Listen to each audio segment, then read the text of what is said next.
Hello, gêmeos e gêmeas! Aqui é a Gi. Esse é mais um episódio do nosso podcast Twins Talks. Eu também estou gravando para quem acompanha a gente pelo YouTube conseguir assistir aqui o vídeo, porque no episódio de hoje, no vídeo de hoje, para quem estiver assistindo pelo YouTube, eu vou responder algumas perguntas que vocês mandaram no nosso Instagram, @gêmeasdoinglês, sobre a minha mudança para os Estados Unidos. Quem não acompanha eu, a Giovana e a minha irmã Bianca no Instagram, @gêmeasdoinglês, talvez não esteja por dentro das novidades, mas sim, eu me mudei para os Estados Unidos. Para quem não sabe, eu sou casada com um americano, então porque o meu marido é cidadão americano, eu pude aplicar para o Green Card, que é a residência permanente, né, nos Estados Unidos. E eu vou entrar em mais detalhes ao longo deste vídeo do YouTube, respondendo então as dúvidas que vocês mandaram sobre a mudança no geral.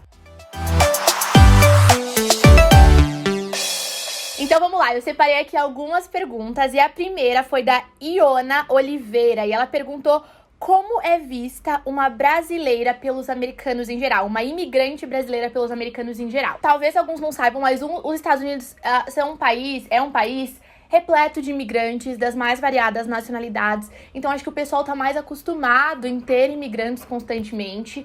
E eu nunca senti, sendo muito sincera, preconceito em nenhuma circunstância. Quando eu era turista ou estando nos Estados Unidos, realmente para residir nos Estados Unidos, sempre foi muito tranquilo. Eu não sei se é porque o meu marido é cidadão americano e a gente, né, eu sempre convivi mais em ambientes de amigos em comum ou familiares, mas nem em lojas, em lugar nenhum, eu nunca tive esse tipo de preconceito. É lógico que tem, eu não tô dizendo que porque eu não vivenciei não exista, eu imagino que tem, assim, mas eu não tive problema com isso até agora. Posso atualizá-los mais pra frente se alguma situação muito impactante acontecer, mas eu acho que no geral as pessoas são bem respeitosas e muito receptivas. Foi isso tudo que eu tive até agora. A Nexi Azevedo perguntou: existe alguma diferença de horário do Brasil para os Estados Unidos e como você vai trabalhar nas lives ao vivo? Nossa, essa foi uma pergunta que eu recebi muito, né? Eu separei essa para responder, que eu acho que já aborda a questão do horário e a questão do trabalho. Mas muita gente, quando descobriu que eu ia mudar para os Estados Unidos,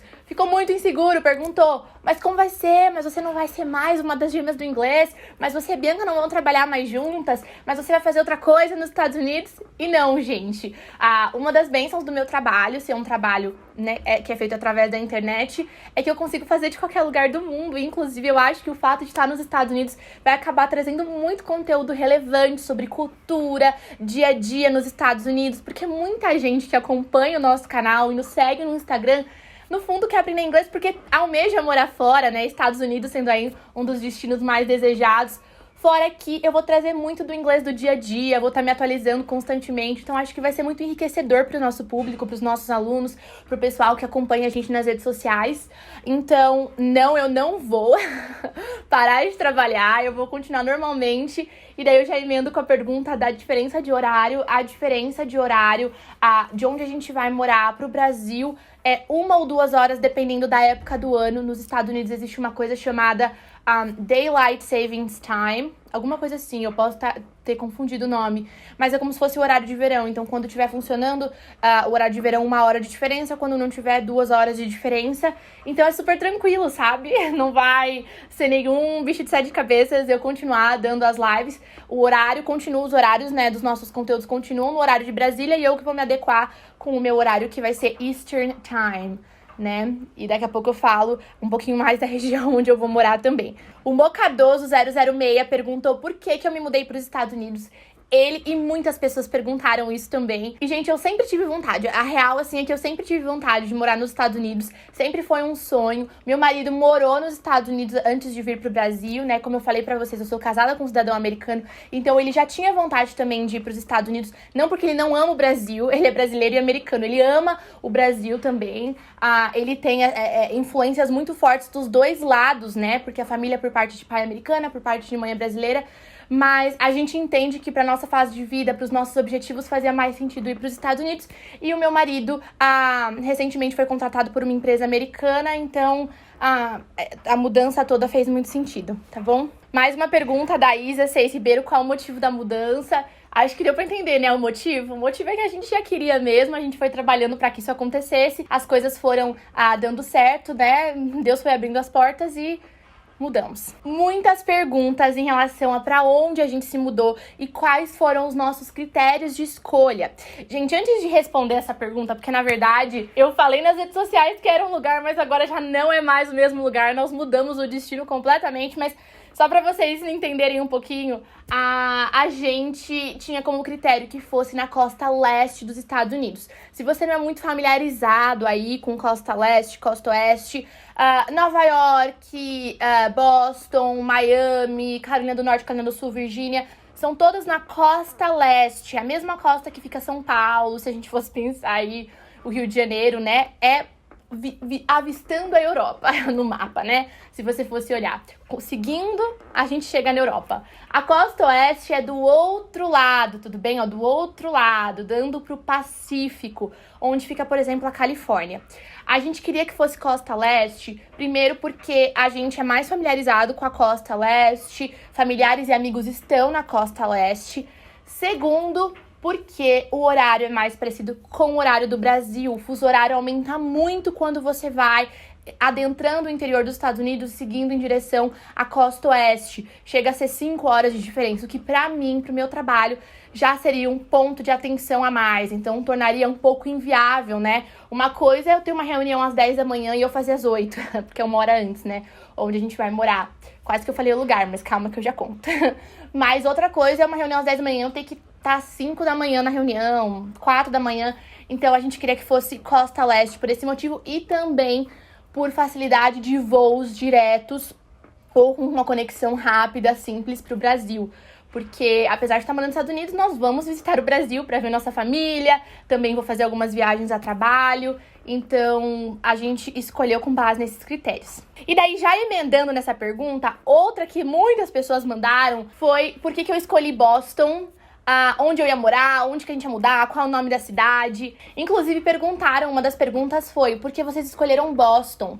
E aí já vem o spoiler, né? Quem acompanha eu e a minha irmã pelas redes sociais, quem acompanha no Instagram, @gêmeasdoinglês, sabe que nós nos mudamos inicialmente para Boston. Eu até fiz um tour por Boston, que se não foi disponibilizado ainda no nosso canal no YouTube, logo vai ao ar no canal do YouTube. É um tour super legal, mostrando os principais pontos turísticos históricos de Boston, que é uma cidade que eu amo, linda, linda, linda. Mas nós não vamos mais, a princípio, nesse comecinho, morar em Boston, tá? Meu coração tá super de portas abertas para Boston, adoraria mudar para Boston, mas os planos mudaram um pouco porque a gente norteou todo o rumo da viagem para Boston, porque o emprego do meu marido, o escritório fica em Boston, da empresa que meu marido é contratado. E inicialmente eles voltariam a um esquema meio híbrido, né? A funcionar no office e alguns dias em casa, em setembro. Mas os planos mudaram e foi estendido esse prazo de trabalho remoto. Então, como nós aí temos alguns meses pela frente de trabalho remoto, nós decidimos aproveitar esse tempo em um lugar que a gente talvez se sinta mais em casa do que em Boston e que a gente possa curtir mais, né? O tempo livre, as horas vagas, a gente acaba fugindo também do inverno rigoroso de Boston, porque Boston é maravilhosa, é uma cidade linda, mas tem um inverno bem rigoroso e vindo do Brasil, né, eu não tô acostumada a ficar tanto tempo. Às vezes que eu fiquei na neve, foram assim, uma semana, curti, beijo, tchau, fui embora. E os invernos em Boston podem se estender aí por mais de 3 meses, com dias curtos, enfim. Um clima não tão favorável pra quem tá acostumado com os invernos bem amenos do Brasil. Então, nós vamos, rufem os tambores, vamos morar na Flórida, na região de Tampa Bay, na Baía de Tampa, na Flórida. Eu e meu marido, então, quando a gente ficou sabendo dessa mudança de planos e que a gente ia ter mais tempo desse work from home, né, policy, dessas políticas de trabalhar de casa, a gente decidiu, então, que o nosso futuro lar, né, pelo menos até os planos mudarem, é a região de Tampa Bay, na Flórida, que é uma região linda. A gente tem muitos conhecidos lá, então isso contou muito pra gente. Os meus sogros vão pra lá com bastante frequência, então isso contou bastante pra gente. O clima lá é muito favorável, então isso contou pra gente também. Saber que a gente vai ter aí o nosso primeiro inverno nos Estados Unidos bem brando. A gente vai certamente querer viajar, esquiar, ficar um pouquinho na neve, mas assim, não o inverno todo. Então eu tô muito empolgada, muito, muito, muito. Quero fazer muito conteúdo legal pra vocês, em supermercado, dia a dia, restaurante, café, realmente o dia a dia de alguém que mora nos Estados Unidos. Se vocês têm dicas pra me dar sobre a região de Tampa, por favor, deixe nos comentários se você estiver vendo pelo YouTube, ou então se você estiver escutando o podcast, vai lá no nosso Instagram, @gêmeasdoinglês, me manda no direct todas as suas dicas, as suas sugestões, lugares para ir, o que não deixar de conhecer. Eu vou adorar ter essa ajuda de vocês. Olha, uma pergunta que a Catarine Batista fez foi: por que só agora você aplicou pro seu Green Card? De novo, essa pergunta muita gente fez também. Eu selecionei as perguntas que eu acho que apareceram mais frequentemente pra poder matar a curiosidade e ajudar mais pessoas ao mesmo tempo, né? De mais gente ao mesmo tempo. Muitas pessoas acham que ao se casar com um cidadão americano, automaticamente você, estala o dedo e tem direito ao Green Card, né? Uhul! Pra começar, o Green Card não é nenhum direito, né? Na verdade, o Green Card é um privilégio. O governo americano não tem obrigação nenhuma de conceder o Green Card, né? Um visto de residência permanente pra que nenhum cônjuge de cidadão americano, ou pai, ou mãe, ou filho, seja residente permanente nos Estados Unidos. É um privilégio que eles concedem e você pode aplicar para esse privilégio uma vez que você atenda algumas das exigências mínimas. Então, no meu caso, o meu tipo de... Porque Green Card é um nome genérico, né? Gente, na verdade, tem vários tipos de visto que dão residência permanente, que é popularmente conhecida como Green Card. E eu posso fazer um vídeo, se vocês quiserem, e um episódio pro podcast, só explicando passo a passo do processo do Green Card. Deixem nos comentários do YouTube, ou então mandem no direct do Instagram, comentem na última foto do nosso Instagram, @gêmeasdoinglês, se vocês têm vontade de um passo a passo de quais foram todas as etapas. Eu posso tentar mencionar também as tarifas, né, as taxas e tal, da aplicação para o visto de residência permanente, o Green Card, no meu caso, que é por casamento, e deve ser bem parecido com outros casos também, a mudar alguns formulários. Mas a primeira coisa, gente, é que você tem que, então, comprovar, no meu caso, o seu vínculo com o cidadão americano, né? Então, o seu casamento, que é legítimo, que é verdadeiro, e você tem que ter a intenção de morar nos Estados Unidos. E aí que tá a questão. Não é assim, você tem o Green Card pra quando eu viajar para os Estados Unidos eu entrar na fila de residentes, não entrar como turista, não passar pela alfândega. Não, gente. O Green Card só vai ser concedido se você tem planos reais e pode comprovar esses planos reais de se mudar para os Estados Unidos. Inclusive, quando você recebe no seu passaporte o seu visto de imigrante, tem um período limitado que você pode usar ele para adentrar os Estados Unidos, né? Ter o seu primeiro contato lá no seu primeiro porto de entrada como residente, ter a sua entrada admitida, né? Eles vão fazer a admissão da sua entrada. E daí, uma vez que você passou a ter o status de residente permanente, você não pode ser ausentado do país por mais de um ano, sabe? Você tem que morar no país mais tempo do que você estava no seu outro país, né? Então, não faz sentido uma pessoa aí não vai, né, ter o Green Card se ela não tem a intenção de morar nos Estados Unidos. Então, eu só fui atrás agora do Green Card, porque só agora, na verdade, há 8 meses, né? Mais ou menos, quando começou o processo, que a gente teve, então, os planos reais de nos mudarmos para os Estados Unidos, e a gente foi, então, atrás de toda a documentação para fazer tudo certinho, beleza? Outra pergunta que veio, assim, enxurradas de perguntas sobre o assunto da mudança é sobre planejamento financeiro, quanto dinheiro a gente juntou, quanto custa comprar casa, quanto custa alugar, se é muito difícil, né? Antes de mais nada, eu acho que é muito pessoal, gente. Quando a gente fala de finanças, de quanto juntou, de quanto vai levar, isso varia muito, muito, muito de pessoa para pessoa, né? De que como que tá aí a sua vida no Brasil, o que você vai conseguir já levar de infraestrutura para facilitar o seu começo nos Estados Unidos. Então isso é muito pessoal. O que eu indicaria é que você junte, né? O que você puder juntar, vai juntando, que eu te garanto que você não vai se arrepender de chegar num novo país, principalmente com a conversão como tá, com uma grana guardada. A Mariana M. Guerra fez uma pergunta: qual é o melhor site para pesquisar casa, apartamento para morar? Essa é uma dica que eu acho que é super válida. Bom, se você quer comprar uma casa, acesse o site Zillow.com, Zillow.com. Todas as casas no mercado, ou pelo menos 99% das casas disponíveis no mercado, estão nesse site. Você vai conseguir ter uma ideia melhor, né, de quais são os preços na região que você quer morar. Coloca lá na busca, na pesquisa, a cidade que você gostaria de mudar, ou a cidade onde você está procurando emprego, onde você vai fazer o intercâmbio, sei lá, qualquer situação, e daí você consegue ter uma noção melhor. Mas é claro que detalhes, né, de quanto você tem que dar de entrada, se você pode financiar, quais são as taxas, só um real estate agent, um corretor, poderia te dar, né? Agora, em relação à locação, é mais simples. Você consegue ver no site apartments.com.com.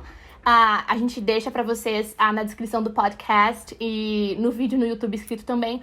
Você consegue ver apartamentos pra alugar e ter uma ideia de quanto custa o aluguel dos apartamentos na região que você quer morar. Então, se seu sonho é morar em Nova York, você coloca lá o endereço que você quer morar, né, o bairro, ou só a cidade, a região, e daí você vai ver todas as opções disponíveis, você vai ver se tem taxas a mais, porque é muito comum, né, pra você ter estacionamento, ou se você tem cachorro, qual que é o depósito de segurança mínimo, se você tá chegando nos Estados Unidos e não tem crédito, eles provavelmente vão exigir um mês de aluguel adiantado, enfim, mas essas condições ficam bem claras nesse site. Então, é uma dica super válida também. Bom, gente, acho que eu vou ficando por aqui. Já falei demais. Se vocês tiverem mais dúvidas, deixem nos comentários do vídeo no YouTube. Ou então, mandem lá no nosso Instagram. Comentem na última foto no Instagram, @gêmeasdoinglês. E eu posso fazer um vídeo contando mais ainda. Eu espero que seja uma fase incrível, que eu possa ajudar muito vocês com essa nova experiência. E a gente fica por aqui, gente. Até a próxima. Take care!